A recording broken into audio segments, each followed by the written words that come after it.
Olá, bom dia! Hoje, no Comboíste, eu gostaria de recepcionar você falando o seguinte. Existe um pensamento que tem na internet falando: o sucesso é conquistado e mantido por aqueles e aquelas que não desistem de tentar. A esse pensamento eu somaria a ideia: as pessoas mantêm sucesso se possuem Deus em seu coração. E hoje, no Comboíste, nós vamos estar falando sobre a história do cinema. E essa ideia veio como inspiração porque nesse final de semana eu fiz uma sessão cinema com as minhas filhas, assistindo filme no computador, e aí eu fiquei pensando, como que esse cinema surgiu? Então, se você gostar desse vídeo, deixe o seu like e propague essa ideia de estudos na web. Bom, é hora do show.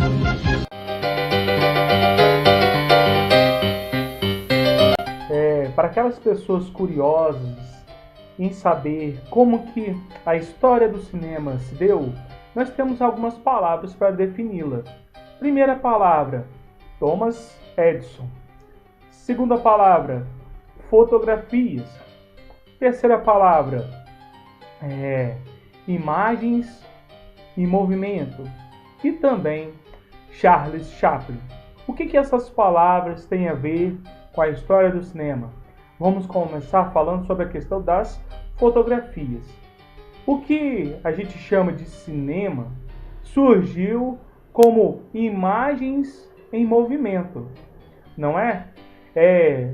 Na história da fotografia, lá atrás, se descobriu que para fixar alguma imagem em uma determinada placa de metal, você poderia, através de produtos químicos, realizar isso. Mas foi o inventor da luz elétrica e também de aparelho de som chamado Thomas Edison, que ele vai descobrir que Thomas Edison descobriu que se a gente pegar essas fotografias e colocar no lugar e usar uma manivela para poder estar passando uma foto de cada vez, essa sequência vai dar uma ideia de movimento e isso explica como desenvolver o cinema. Isso em qual século? Nós temos que lembrar que vai ser exatamente no século XIX que essa história do cinema vai se desenvolver e também a história da fotografia irá se desenvolver. Vamos também lembrar de alguns detalhes curiosos, por exemplo, sobre a fotografia, que logo no início, quando ela surgiu, as pessoas achavam que a alma delas ficava presa lá naquela folhinha de papel ou naquela placa. Então, muitas vezes as pessoas tiveram medo. Mas vamos tirar uma foto agora? Qual o problema, Sano? Eu não vou fazer isso porque ela suga nosso espírito! Como pode acreditar nisso? Não sabia que isso é uma coisa de quem não tem o que fazer. E também, na primeira sessão de cinemas, exatamente em meados do século XIX, as pessoas da primeira sessão de cinema saíram correndo, porque o primeiro filme foi baseado num trem que chegava na estação, né, realizado pelos irmãos Lumière, se não me engano, e esse trem chegando, as pessoas não estavam acostumadas, elas achavam que aquele trem iria atropelá-las de verdade. Muitas pessoas saíram do cinema ou quiseram sair. Essas são algumas histórias curiosas em relação a essa parte do cinema. O que acontece? Depois dessa ideia que Thomas Edison teve de pegar várias fotografias e colocá-las juntas para poder dar ideia de movimento, os irmãos Lumière tiveram a ideia de, através de um aparelhozinho que eles utilizaram, um mecanismo de uma máquina de costura comum, eles fizeram esse mecanismo baseado também no outro mecanismo que o Thomas Edison criou, porque ele imaginava o seguinte: se você pegar essas imagens e colocar no lugar onde você projeta uma luz específica. Por isso ele criou várias caixas, que seria o primeiro protótipo do cinema que a gente vai ter. Se você girasse uma manivela e fosse passando aquelas imagens que eu havia falado, ia dar esse espectro de movimento e você teria ali um curta-metragem. Já os irmãos Lumieres foram mais além, né? Eles começaram através desse aparelho que eles criaram, eles começaram primeiro as primeiras filmagens exatamente dos primeiros filmes, né? Só que eles não foram os idealizadores de todos os recursos que nós vamos ter das fotografias. Mas, tirando essa parte inicial que a gente falou, que se deu exatamente no século XIX, vamos falar sobre uma pessoa que ajudou muito a desenvolver o cinema, que foi um ator, né, chamado Charles Chaplin, né? O Charles Chaplin, com sua ideia de comédia, né, com suas figuras caricatas, ajudou muito a desenvolver o cinema.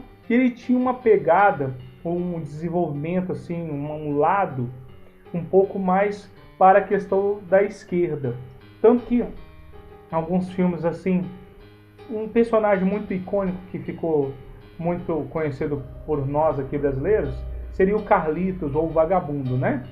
Mas os dois filmes, assim, muito em destaques, que causaram algum reboliço nas pessoas aí, exatamente no final do século XIX, início do século XX, foram O Grande Ditador e antes do Grande Ditador você teve lá Tempos Modernos, que falava que em Tempos Modernos ele trazia essa ideia de que os grandes empresários, as pessoas que têm esses grandes maquinários, que têm essas empresas, não estão nem aí para o trabalhador.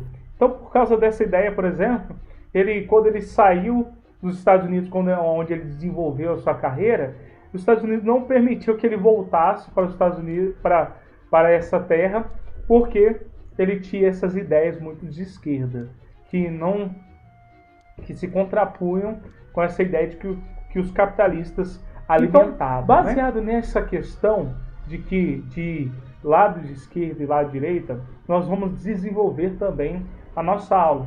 Vamos trazer hoje o tema sobre a Guerra Fria. Não percam!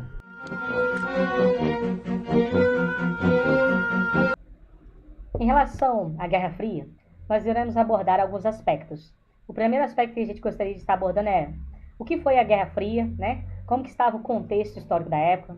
Outros aspectos interessantes a gente está falando é como que essa Guerra Fria influenciou as situações no mundo e também em relação ao Brasil e à América em específico. E ao final nós traremos para vocês algumas informações de que como essa Guerra Fria influenciou o Estado do Espírito Santo.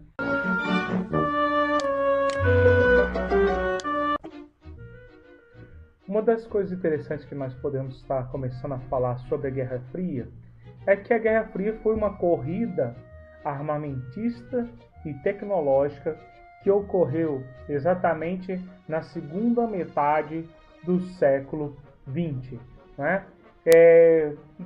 E qual foi o contexto histórico que levou a isso? Ao final da Segunda Guerra Mundial, o mundo se bipolarizou em duas partes, em duas grandes potências mundiais. De um lado, os Estados Unidos, que liderava o bloco capitalista, e de outro, a União Soviética, a União das Repúblicas Socialistas Soviéticas, que liderava, né, o lado socialista nessa corrida armamentista e tecnológica. E, por exemplo, dizem as más línguas que a explosão das ogivas nucleares de Hiroshima e Nagasaki foi, de certa forma, o início dessa Guerra Fria. É como se os Estados Unidos falasse para o pessoal socialista: ó, tomem cuidado comigo. Gente do céu, mas eu fiquei passada por quê? Né? E seguindo um pouco mais nessas corridas armamentistas e tecnológicas, nós temos a questão da busca pelo espaço. Inicialmente, quem deu essa primeira busca forte foi o lado socialista, depois o lado americano, né, o capitalista, chegou até a Lua para poder fincar a bandeira na Lua e mostrar a potência que eles tinham, que eles eram, né? E mais para frente, essa situação bipolarizou também países e nações, não é? Você tem aí, por exemplo, a Alemanha se bipolarizou em a Alemanha oriental e ocidental. Você tem, né, a Coreia, que ainda hoje é bipolarizada. Você tem a Coreia do Norte socialista e a Coreia do Sul capitalista. Você tem alguns lugares ali, né, também a China se tornou socialista e se tornou de certa forma um perigo. Temos também a situação de Cuba, que se tornou socialista e representou um dos primeiros perigos da época para poder realizar a Terceira Guerra Mundial, quando houve a chamada crise dos mísseis lá em Cuba. E essa questão da Guerra Fria acabou se refletindo em lugares assim como a América do Sul e também em relação ao Brasil, porque uma vez que Cuba foi um país latino-americano que deu certo a partir da questão do socialismo, vários outros países tiveram a ideia de trazer o socialismo para perto, principalmente aqui na América. E como a América sempre foi a cozinha, né, dos Estados Unidos, eles trataram logo de tampar essa situação de diminuir esse perigo, né, fazendo com que se levantassem no continente americano levantes militares. Então, se a gente lembra aí em relação à questão de 1964 aqui no Brasil, sobre o surgimento da ditadura militar no Brasil, a gente deve essa artimanha que os Estados Unidos teve que articular para que as ideias socialistas não se propagassem aqui na América.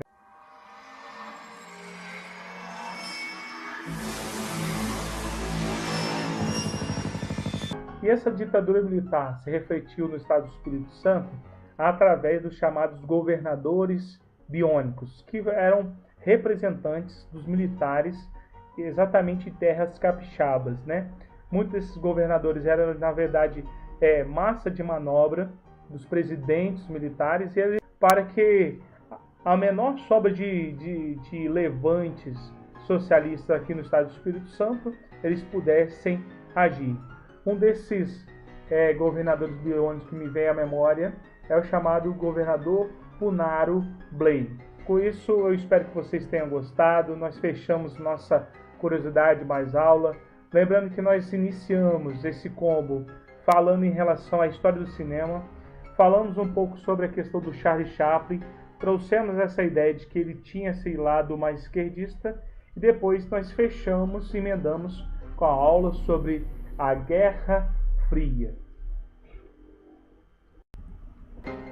Vou estar deixando aí no final do vídeo alguns títulos de outros vídeos de curiosidade mais aula, né? Se você se interessar,